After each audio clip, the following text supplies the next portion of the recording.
And welcome to my presentation on cognitive behavioral therapy, or CBT.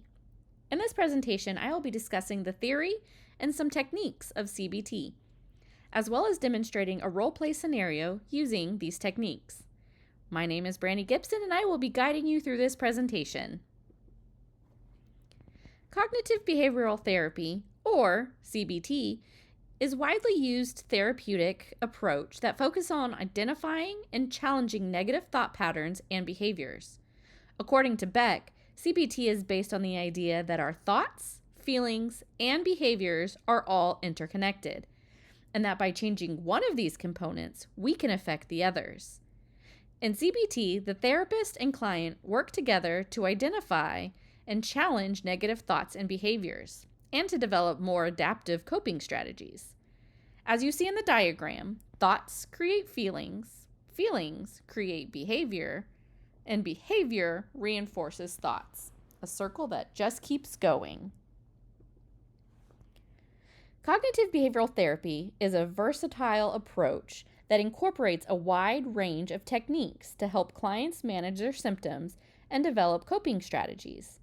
These techniques can be broadly categorized into cognitive, behavioral, and other. In our role play, we focused on two specific techniques, cognitive restructuring and activity scheduling. Let's take a closer look at each of these techniques in the next slides. Cognitive restructuring is a powerful technique used in CBT to help clients identify and challenge negative thought patterns. By examining the evidence for and against these thoughts, we can work together to replace them with more balanced and realistic ones. This technique can be particularly helpful in reducing symptoms of anxiety and depression. Activity scheduling is another technique used in CBT to help clients plan and engage in activities that bring them pleasure or a sense of accomplishment. By scheduling these activities into their daily or weekly routine, clients can increase their engagement in activities that improve their mood and reduce avoidance behaviors. This technique can be particularly helpful in managing symptoms of depression and anxiety. To illustrate the techniques of cognitive restructuring and activity scheduling in action, I will be presenting a role-play video demonstration with two different classmates. The video will showcase how these techniques can be applied in a real-life scenario. Let's take a look at the videos and see how these techniques can be used to help clients manage their anxiety and develop coping strategies.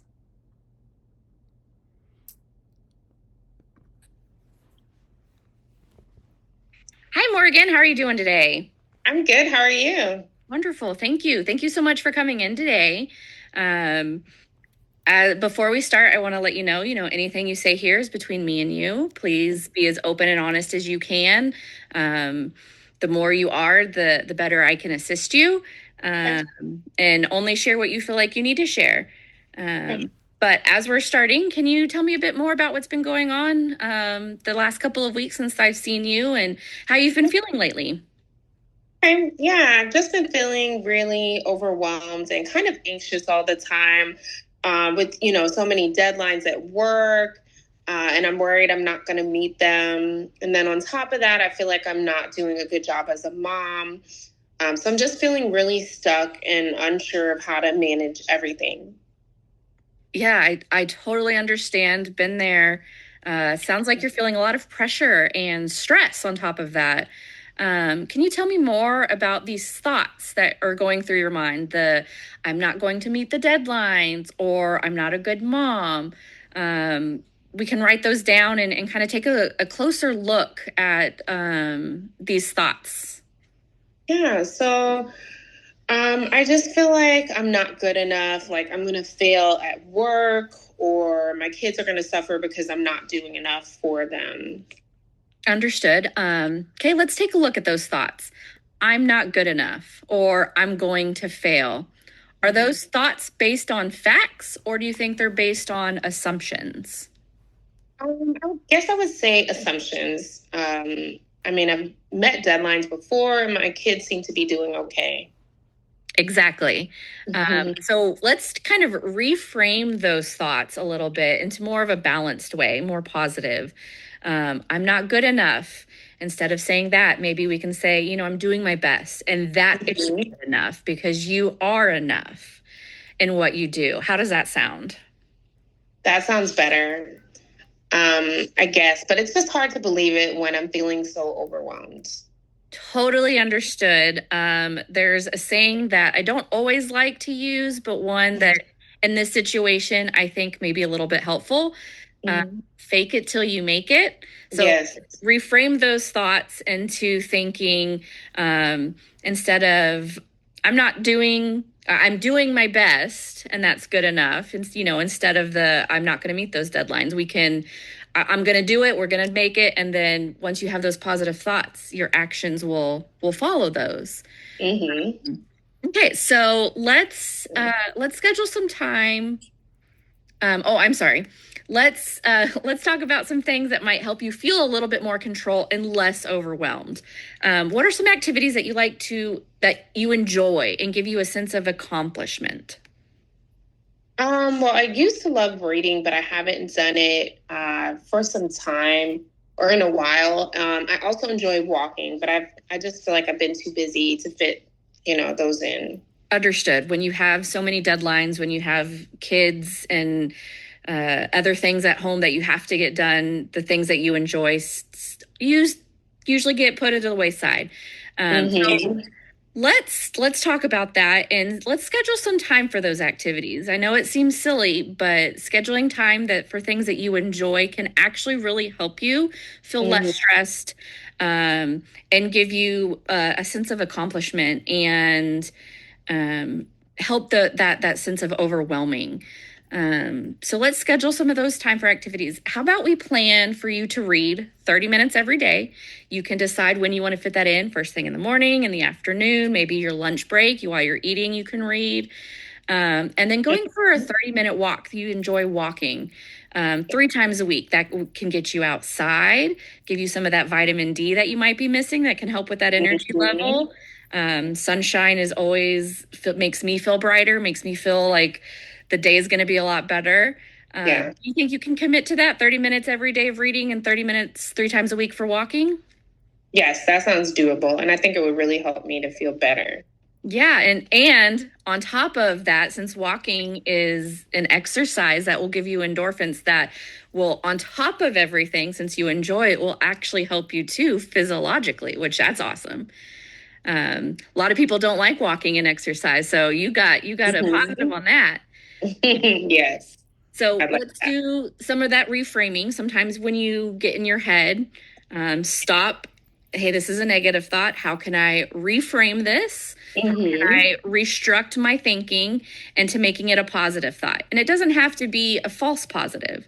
Remember, we Hmm. said, um, I'm doing my best and that is good enough. That's not out of there. You are doing your best. You are doing enough. So get Hmm. that cognitive restructuring going. And then those scheduling those activities for you. It's so important, Yeah. especially when you get busy in life. Hmm. I think this is a great plan to start incorporating these activities into your daily routine, doing that reconstructive every time you have that negative thought. Hmm. Remember, it is okay to prioritize Hmm. care, take breaks when you need them. And if you're just having one of those days and you're like, I was supposed to walk today and I just can't, don't hold yourself accountable or hold yourself accountable, but don't feel bad. It's okay. Okay. Some days you're just going to need to, like, hey, I'll do it another day. Right. Give yourself Okay. grace. Grace is the most important thing. Does that sound That's like true. a plan for this week? Yes, I'll try that. Thank you. Awesome. Well, let me know how it goes and we'll see you next time. Okay. See you later. Have a All good right. week. Bye. Bye. All right, now let's watch our second session with another classmate.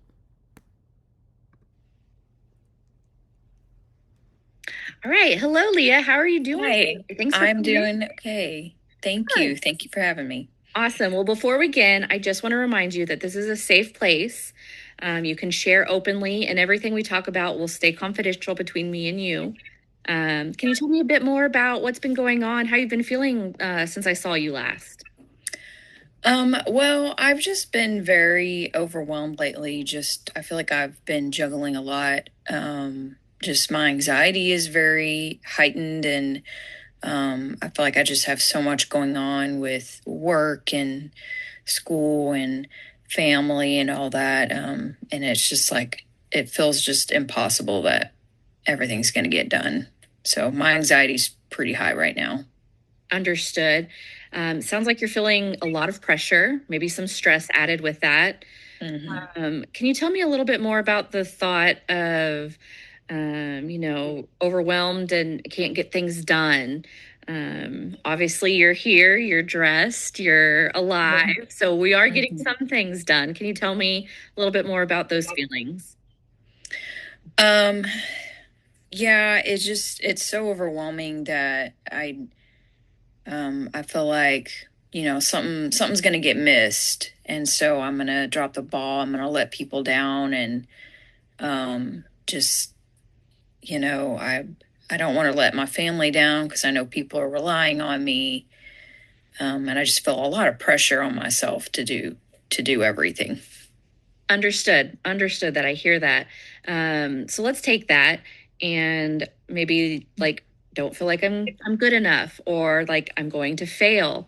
Mhm. Do you think those thoughts are based on facts or do you think those thoughts are based on assumptions? Um, I I feel like there's a lot of facts in it, but maybe not. Maybe that's just my feeling. I feel like they're based in real things in reality. Um, I don't know. Just the feelings are pretty big right now.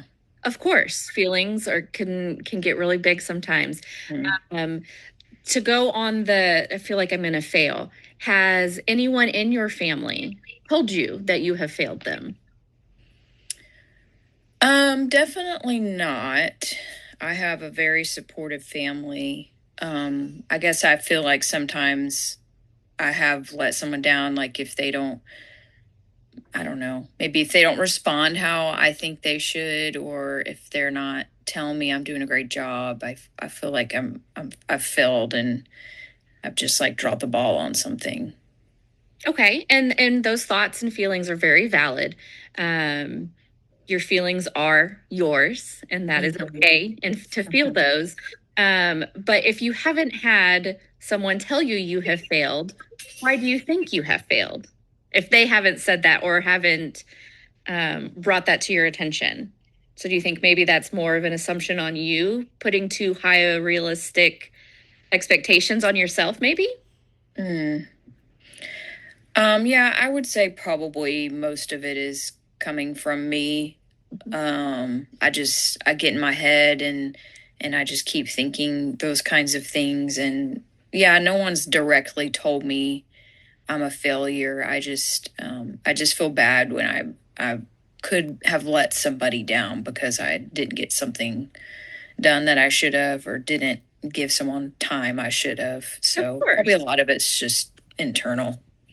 Of course. So, definitely sounds like maybe it is more on of an assumption than it is on facts. As you said, no one has told you that you have failed them. So let's try to reframe that thought to a more balanced thought. So Okay. instead of I'm not good enough or I have failed my family, how about we think, I'm doing the best that I can with the situation that I have, and that's good enough, that I am good enough. How does that sound? It sounds good. I think it'll take me a while to maybe believe it.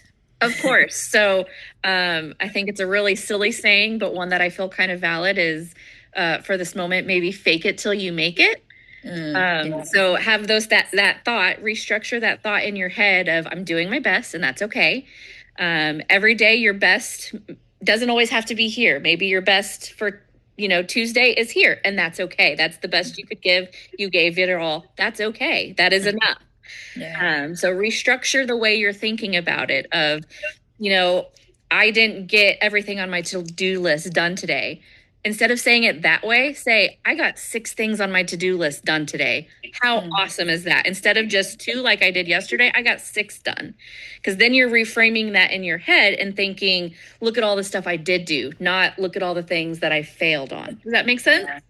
Yeah, almost trying to get a more positive mindset. Yes. So I tend to be more cynical, and so that And that's change of hard. thought, yeah, it's challenging. It is. And I'm going to challenge you this week until I see you again to anytime you have that thought, stop yourself. Literally, I'm not, oh man, I didn't do it. Wait, that's not okay. Let's see. Okay, here's my to do list. I had 20 things on it and I got 4 things done. That's freaking phenomenal. Good job. 4 things done. Awesome. Tomorrow, maybe I'm going to try to do 3 things. And maybe tomorrow you'll do 4 things again. And then you did even more. And then your thought process is in that positive light. And then it'll start snowballing of look how much I did today. And instead of, oh my goodness, I didn't do all of this stuff. Does that make sense? Yeah. It sounds like it's going to have to be just like simply a day by day almost process for now, just because of the season I'm in. It's like each day's kind of new, and there's some days where I can give more and maybe some days where I can't give quite as much. And that is perfectly okay. Yeah. As long as you're giving what you can, that's all we can ask, right? Yeah, for sure. Awesome. And I like how you said, I want to take this day by day. There are some days, even personally, where it's a moment by moment. Like I dealt with this situation and we've passed it. Good job on me. Let's move on to this next thing. It doesn't even have to be a full day that you're working on, just this one task. And once you've reached that, congratulate yourself. Hey, I did it. Good job. Yeah, that's true. Yeah, moment by moment, that's possible too. Like if it's a really, really busy day and I'm very, very overwhelmed, then I will have to start thinking, okay, how am I gonna get through this moment? And it could be just doing less. Yes, I think that's a wonderful start. It will be challenging. Do know that you're probably going to have some days that you're going to lay down and be like, wow, all I thought today was negative. All I thought was overwhelmed. And that's when you can pause and think, okay, but let's rethink this. And even if it is all the way through the day and you can rethink it, fall asleep on a positive note of, no, you know what? I did have a good day. And and maybe you got out of bed and took a shower. And that's all you did. Congratulations. You got out of bed and took a shower. That's awesome. Yeah. Sometimes that's the hardest thing to do. So look at those accomplishments little by little instead of looking at the failures. That will definitely help that mindset. But to add on to that, I want to talk about things that might help you feel a little bit more in control, maybe a little less overwhelmed. What are some activities that you enjoy or that give you a sense of accomplishment? I love to read, and let's see, other activities I enjoy. I like to go swimming, be at the pool. That's something that's relaxing for me. Just going out with friends and family in the evenings. Okay. I think those are wonderful, wonderful activities. So how about, again, here's another challenge for this week that you plan 30 minutes each day to read, whether that's a chapter, whether that's a couple chapters, just a couple of pages. Do you think that's something that you could maybe try to schedule into your day-to-day? Yeah, I think I could try. I just have to remind myself that it's not a time waster. It's not. Because my time is limited. So I think I would have to change my mindset and say, hey, this is for myself. This is for my mental health. So it's not a waste of time. It's not. Because if you don't have your mental health, what do you have? Right. And that 30 minutes, maybe it's while you're having breakfast in the morning. Like you can do 2 things at once. It doesn't just have to be sit and read. Maybe it's while I'm brushing my teeth, I have the book in front of me while I'm, hanging out with my cat or my dog, taking them on a walk, listening to an audible, however that may be. It doesn't have to just be, 30 minutes. And, if you're like, I am so jam-packed today, meeting after meeting after meeting, I can only do 15 minutes, then do 15 minutes. That's awesome. You still got some reading in, which, if that's something that you enjoy, will make you happy. It'll give you those endorphins. Swimming is a wonderful endorphin giver. Yeah. Not only are you working your body, but that'll definitely give you that relaxing. I am a water person. I'm an Aquarius to the heart. Love the water, just being around it, whether it's hearing it, the rain, swimming, the beach. So I totally understand how you mean that's relaxing. It totally is for me. So maybe, again, this may be a bit of a challenge with being in a busy time in our life, but maybe 2 or 3 times a week, plan for a swim. Whether that's a 30-minute swim, whether that's, I'm going to do 5 laps just because that's all the time I have. That'll give you those endorphins. Is that something you think we can commit to that? Yeah, I think I would have to kind of mix things up, maybe with some of these activities. Maybe instead of reading the day, do swimming. Switch it up. And plus, then that gives you a little bit of variety. So you're not doing the mundane, everything, same thing every week. Is that something you can work on? Yeah, I think so. One 30-minute activity every day, whether swimming or reading? I could try. Okay. That sounds great. I think that's a wonderful plan for you to work on. And then doing that scheduling of an activity, that it is important. Like you said, it's not a time waster. It is for your mental health, it is for your well-being. And if you're swimming, physical health too. Swimming is one of the best activities for your body. Right. So I think that's wonderful to try to incorporate those in your daily routine. And then remember that restructuring, that thinking, that negative thought, pause. Let's think about this. Is it fact or is it assumption? Am I thinking this or everyone else telling me this? And if it's not everyone else telling me this, let's change it into a positive. I think if you start incorporating in that, it's not going to happen overnight. It's going to be a while. It is a process. But every day, I think you'll feel a little bit better to hopefully where we're not so overwhelmed and stressed. Does that sound like a good plan for this next coming week? Yeah, that sounds great. Awesome. All right. Well, remember, it's okay to prioritize self-care. Take breaks when you need them. If you don't make that 30-minute for the day, it's okay. Grace is very important. Give yourself lots of it. You give it to everyone else, I am sure. So give yourself even more than you give everyone else. And I can't wait to hear how this next week goes. All right. Thank you. Awesome. Thank you. We'll talk to you later.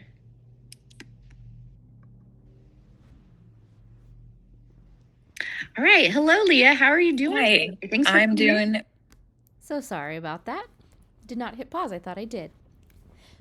Well, as I reflected on my experience playing the role of the counselor in the role plays we just watched, I gained valuable insight into the challenges and rewards of using CBT techniques with clients. I realized the importance of building rapport and creating a safe space for clients to share their thoughts and feelings. I also gained a deeper understanding of the client's experiences and perspectives and observed the effectiveness of CBT techniques in helping them manage their anxiety and developing coping strategies. As the client, which we did not see in these videos, but you will see in other videos in the role play, I gained valuable insight into the experience of receiving CBT techniques. I felt very comfortable as both of my classmates used techniques that, like reframing thoughts, identifying automatic thoughts, and serratic questioning to help me explore my thoughts and feelings. One insight I gained was the importance of challenging negative self-talk and how to reframe that into something more positive. While there were some challenges in using the techniques, I appreciated the supportive and non-judgmental approach I was given. I think these techniques could be helpful in my own life and practice, particularly in managing anxiety. In conclusion, cognitive behavioral therapy is a valuable tool for managing mental health and promoting well-being. Through our exploration of CBT techniques, role-play demonstration, and self-reflection, we've gained a deeper understanding of the power of CBT in supporting clients. I hope this presentation has provided you with a comprehensive overview of CBT and its applications. Here are the references that I used. Thank you so much for watching. watching. Blessings to you. Goodbye.